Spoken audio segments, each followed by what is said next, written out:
Começa agora mais um audiobook produzido por Livros Sonoros, um projeto de extensão do Departamento de Letras e Artes da UESC em parceria com a Editus, a editora da Universidade Estadual de Santa Cruz.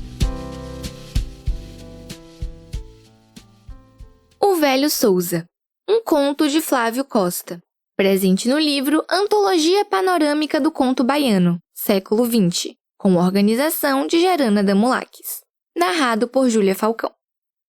Naquele dia, como em muitos outros, como em todos, desde que lhe descobriram um enorme aneurisma na aorta e fora obrigado a aposentar-se, o antigo sócio-gerente de Arthur Souza e Cia, Tecidos em Grosso, após a primeira refeição, transportou-se vagarosamente para a varanda do lado do mar, onde, como já era seu costume, acomodou-se na cadeira preguiçosa para um pouco de repouso e a leitura dos jornais da manhã. Era um dia excessivamente iluminado, e o mar estendia-se à sua frente tão azul e puro que o velho comerciante, com os jornais sobre as pernas, hesitou um pouco antes de folheá-los e se quedou mais tempo do que das outras vezes naquela muda contemplação, a vista perdida num ponto vago, todavia além dos 2 ou 3 coqueiros que enfeitavam a encosta de poucos metros antes da praia. Conquanto não ventasse propriamente, pelo menos com a intensidade que era normal naquele lugar desguarnecido, os coqueiros agitavam molemente as palmas, misturando o farfalhar preguiçoso ao rumor das ondas lá embaixo. A superfície das águas estava calma, quase parada, divisando-se apenas de movimento o reflexo do sol no dorso das pequenas ondas e aqui e ali pontos brancos de espuma que pareciam deslocar-se até a praia, sumindo por momentos e logo reaparecendo mais adiante, sob o céu sem nuvens. O velho Souza respirou fundo a manhã de verão, sentindo no corpo já gasto alguma coisa que lhe pareceu o antigo vigor de quando era jovem e corria livremente pelas praias. Há quanto tempo, mas a recordação não lhe trouxe melancolia. Esqueceu mesmo, logo em seguida, aquela efêmera impressão, e se lamentou alguma coisa foi não haver naquele momento exato um veleiro cortando as águas para completar sua paisagem. Quem haveria de dizer que o velho Souza algum dia pudesse emocionar-se à vista de um barco? Uma vida tão apressada e cheia de números como fora sua, evidentemente nunca dera margem para essas pequenas descobertas, e mesmo que houvesse dado, estaria já tão corrompido em seu verdadeiro ser que não teria percebido nada, como nada percebera a vida toda. Tinha sido preciso aquele ócio forçado, o contato prolongado consigo próprio e a natureza, para que recuperasse um pouco a antiga pureza da infância, perdida há anos. Mas não resistiu muito tempo àquele estado. A pressão dos jornais nas pernas era como um chamado à realidade e ao mundo palpável. E esta solicitação para o mundo de todos os dias fê-lo conjeturar que ainda estava muito preso a ele para desligar-se assim, impunemente. Que novidades trarão os jornais? Pensou. Depois que se aposentara, o velho Souza passara alguns dias, semanas mesmo, um tanto desnorteado. Não é facilmente que se mudam os hábitos, sobretudo quando estes, depois de décadas, já se tornaram uma segunda natureza. A viagem cotidiana para o escritório da firma, as tardes cheias de cálculos e conversas profissionais, a articulação de golpes que ficariam famosos. Tudo isto era a própria razão de ser do velho Souza, a justificativa e mesmo a finalidade de sua existência. Não admira que nos primeiros dias de repouso o comerciante se tenha sentido linearmente liquidado.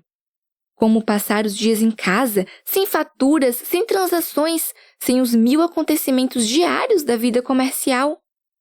O mau humor e o aborrecimento tiveram livre curso nas primeiras semanas. O que mais o irritava era a inércia forçada, a impossibilidade de mover-se, agitar-se entre mercadorias e papéis, ativamente, como fizera toda a vida. Aborrecia-se. E o aborrecimento era um sério perigo para o seu aneurisma, que poderia rebentar de uma hora para outra. Mas não havia outro jeito, senão adaptar-se do melhor modo possível àquela situação nova. E isto procurou fazer o negociante, embora tendo de lutar um pouco contra o próprio temperamento que de modo natural o impelia para a atividade. Desgostava-o, sobretudo, a ausência de método na sua forma atual de gastar o tempo. O velho Sousa fora um homem que, ao acordar, já sabia exatamente como ocupar o seu dia. As horas todas divididas entre o expediente normal do escritório, visitas a gerentes de bancos, conversas com clientes e mais uma infinidade de pequenas coisas, o que lhe dava uma íntima e confortadora satisfação.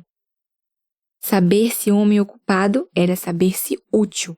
Útil à sua firma, útil a seu país. Era natural, portanto, a sua tortura ao notar que de uma hora para outra havia se tornado um inerte, um homem que consumia sem nada produzir. Urgia encontrar um derivativo. A solução mais à vista seria afastar aquela aparência de vagabundagem, nem que fosse apenas aos seus próprios olhos, iludindo-se com a imposição de uma disciplina. E passou a ocupar-se em dividir o tempo, distribuir convenientemente as horas do dia entre os seus afazeres mais importantes no momento: comer, dormir, ler e meditar. Depois de acertado isso, entrou a convencer-se de que aquilo era o justo prêmio. Não o aneurisma, mas a vida leve e despreocupada, aquela preguiça boa, por seu antigo e infatigável labor comercial. E acabou por concluir que, afinal, podia entregar-se sem remorsos ao que ele já estava considerando umas férias deliciosas. Não tinha nenhum fantasma econômico pairando sobre si, e a casa quieta, a mulher morrera muito e filhos nunca os tivera, à beira daquele mar tão belo, como agora começara a descobrir, era um convite mais que tentador a que ele deixasse a vida desenrolar-se suavemente, sem coisa alguma a atrapalhar a fuga silenciosa. Que novidades trarão os jornais? Pensou ainda uma vez o velho Sousa, acomodando-se na cadeira preguiçosa e desdobrando as folhas. Lamentável era a primeira página cheia de notícias assustadoras de uma nova guerra. O ex-gerente não se interessava em política internacional, nem conseguia atinar com a importância que poderia ter para o mundo a viagem de Mr. Fulano à Europa ou o discurso pronunciado na véspera em Paris pelo premier Cicrano. Um discurso, afinal, onde não se dizia nada de novo ou de interessante, como podia verificar facilmente pelo texto que o jornal reproduzia. Frases surradas e vazias.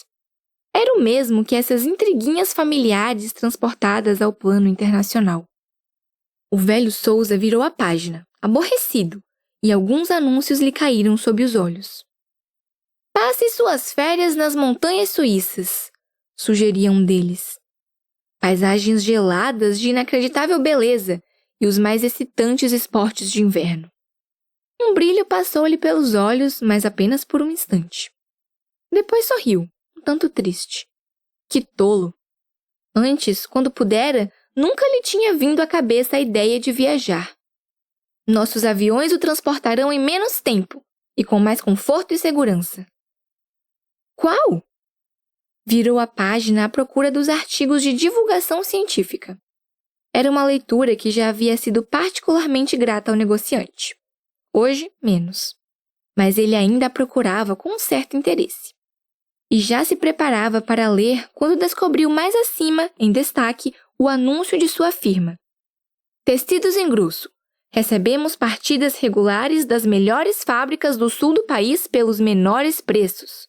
Uma infinidade de padronagens para todos os gostos. Façam suas compras em nossa casa Arthur Sousa e Cia, estabelecidos desde 1920. O comerciante releu a propaganda e meneou a cabeça. Estava péssima, na verdade. Teria que telefonar mais tarde ao gerente e dizer-lhe para mandar substituir aquilo por algo mais leve. Menor número de palavras e mais sugestão. Qualquer coisa assim como o anúncio das férias na Suíça. Talvez até ele mesmo pudesse redigir a propaganda. Estava um pouco entendido no assunto, agora que lia tantos jornais e revistas. Poderia, por exemplo, ser este. Abasteça sua loja em Arthur Sousa e Cia, a casa que veste a Bahia desde 1920. Ali estava. Poucas palavras, um mundo de sugestões. Demais, seria preciso acrescentar o H de Arthur. O velho Souza levantou um pouco os olhos da página impressa, que ficara olhando sem ver enquanto divagava, e mirou o seu. Azul, azul. Cerrou as pálpebras, defendendo-se da claridade, e depois levantou-as cuidadosamente, olhando o mar. Lá longe, bem na linha do horizonte, uma ponta de vela avançava firmemente. Um veleiro, pensou. E o ex-sócio-gerente ficou visivelmente emocionado com a sua descoberta. De fato, parecia um veleiro de verdade. E era tão raro um autêntico veleiro cortar aquelas águas. Na maioria das vezes, passavam por ali velhas barcaças, um misto de barco à vela e navio a vapor, mas que não mereciam nem mesmo um simples olhar, tão deselegantes pareciam. O velho Souza colocou mais uma vez os jornais dobrados sobre as pernas e encostou a cabeça no espaldar da cadeira preguiçosa, procurando acomodar-se melhor para assistir à passagem do barco. Seus olhos se fixaram no ponto distante, e ele ficou a divagar, imaginando quanto perdera de sua vida naquele escritório de Arthur Souza e Cia, que já lhe parecera o próprio mundo, ou pelo menos o que havia de aproveitável no mundo. Pensasse então como agora, e há alguns anos, poderia ter passado a gerência a outro, como afinal fora obrigado a fazer, embarcando num belo navio para conhecer meia dúzia de países. Num dia de sol como aquele, colocaria uma espreguiçadeira junto à amurada do Tombadilho e olharia o mar, tão bem acomodado como em sua própria casa, como naquela sacada mesma onde se encontrava. Ainda veria o suave balanço do casco enorme para embalar o cochilo, e talvez visse algum lombo escuro de tubarão, ou quem sabe, simples peixes voadores. Os peixes voadores voariam realmente? Bem que poderia ser verdade, como lhe garantiram anos atrás amigos mais familiarizados com os mistérios do mar. Davam eles um pequeno salto à flor das águas, e depois planavam com segurança vários metros, mergulhando outra vez adiante, já bem distanciados de algum provável perseguidor. Era um meio de defesa como outro qualquer, sabia-o. O súbito desaparecimento desnorteava os peixes maiores que vinham atrás. Mas, de qualquer modo, um espetáculo belo de se ver. O velho Souza, que se tinha esquecido momentaneamente de seu veleiro, procurou-o no horizonte. Tinha avançado um pouco, mas o vento estava fraco e a marcha era lenta. Gastaria alguns minutos mais até passar a barra. A brisa leve dava nos coqueiros e o mar murmurava lá embaixo a sua linguagem difícil e constante. Achou que teria tempo de ler o seu artigo até que o veleiro se aproximasse e mergulhou os olhos na folha. Todavia, quando começou a leitura, o velho Souza não aguentou mais que poucas linhas. Pareceu-lhe repentinamente estúpida a pretensão daquele sujeito de explicar a dor. Mas não por ser a dor particularmente, como concluiu em seguida. Naquele instante, pareceu-lhe que lhe causariam repugnância iguais explicações científicas sobre assuntos daquela natureza, como o amor ou a própria vida, por exemplo. Os músculos relaxados, aquela paz imensa que parecia haver ali, a beleza da paisagem, tudo contribuía para colocar o velho comerciante num estado de espírito inédito para ele. Sentia emoções novas e tão somente com os elementos que os olhos lhe revelavam, julgava-se capaz de chegar a perceber mais facilmente a essência das coisas que antes permaneciam ainda confusas, mesmo depois das explicações lidas. O certo, portanto, era que elas não careciam de explicações. A própria auréola de mistério que as envolvia antes acrescentava-lhes uma significação mais profunda. Que os cientistas se interessassem em explicar o mistério era com eles. Lutavam para fazer mais digna e bela a vida, e isto não podia ser censurado. Mas era uma tarefa para cientistas. A ele, pobre homem comum, não era dado mais que utilizar-se dos benefícios que porventura colocassem ao seu alcance. Na sua ignorância, ao invés de estar uma limitação, estava, isto sim, a chave para perceber a beleza, a única maneira de considerar como simples e belas, ainda que cheias de mistérios, as coisas mais complexas que explicadas perderiam a significação. Isto tudo pensava o velho Souza, e a sucessão de pensamentos o fatigava muito. Relaxou-se na cadeira e procurou não pensar. Agora, queria apenas ver o veleiro passar, sentir profundamente a beleza daquela manhã de sol. Isto era importante. Que coisa era para os médicos o coração, a não ser um assunto sem beleza, difícil e árido? Para ele, entretanto, o coração... Seus pensamentos foram subitamente interrompidos por uma dor aguda naquele órgão, e ele mexeu-se na cadeira, assustado, a mão sobre o peito, parando depois com uma expressão de dilatada surpresa no rosto, enquanto sentia fortes pontadas no ponto exato onde sua mão apertava, numa contração, a carne do seio esquerdo. Tão subitamente como vieram, as pontadas cessaram. Mas uma dor velada persistiu ainda naquele lugar, e em seguida, uma forte quentura lastrou-se pelo peito.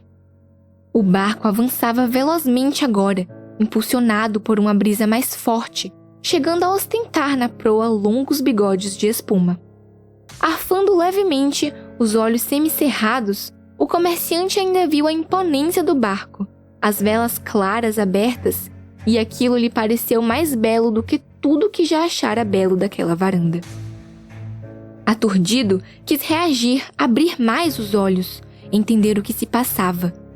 Porém, aos poucos, a paisagem foi perdendo as cores e os contornos se apagando, até tudo fundir-se completamente numa massa compacta e negra.